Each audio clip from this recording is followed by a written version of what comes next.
శ్రీరామనవమి పర్వదినాన్ని పురస్కరించుకుని మేడ్చల్ జిల్లాలో రామయ్య కళ్యాణ వేడుకలు అంబరాన్నట్టాయి. కాప్రాలోని ప్రముఖ ఆధ్యాత్మిక కేంద్రం శ్రీ లక్ష్మీ చెన్నకేశ్వర స్వామి ఆలయంలో శ్రీ సీతారాముల కళ్యాణ మహోత్సవాన్ని అత్యంత భక్తి శ్రద్ధలతో ఘనంగా నిర్వహించారు.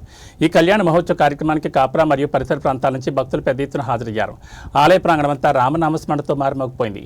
వేద మంత్రోచ్చారణల మధ్య సీతారాముల కళ్యాణ క్రతువు శాస్త్రోక్తంగా జరిగింది. ఈ వేడుకలో people's foundation chairman Prashanth Karthi పాల్గొని స్వామివారిని దర్శించుకున్నారు.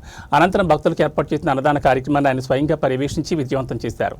ఈ ఆధ్యాత్మిక కార్యక్రమంలో ఆలయ కమిటీ సభ్యులు బాబురావు, మల్లారెడ్డి, నరేంద్ర గౌడ్, శ్రీధర్ రెడ్డి, వినోద్ కుమార్, సత్యనారాయణతో పాటు పెద్ద సంఖ్యలో కాలనీవాసులు మరియు భక్తులు పాల్గొన్నారు. కళ్యాణం అనంతరం భక్తులకు తీర్థప్రసాద వితరణ జరిగింది. భక్తుల సందడితో లక్ష్మీ చెన్నకేశ్వర స్వామి ఆలయం ఒక ఆధ్యాత్మిక వనాన్ని తలపించింది.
రాజన్న కూర్చోయమ్మా.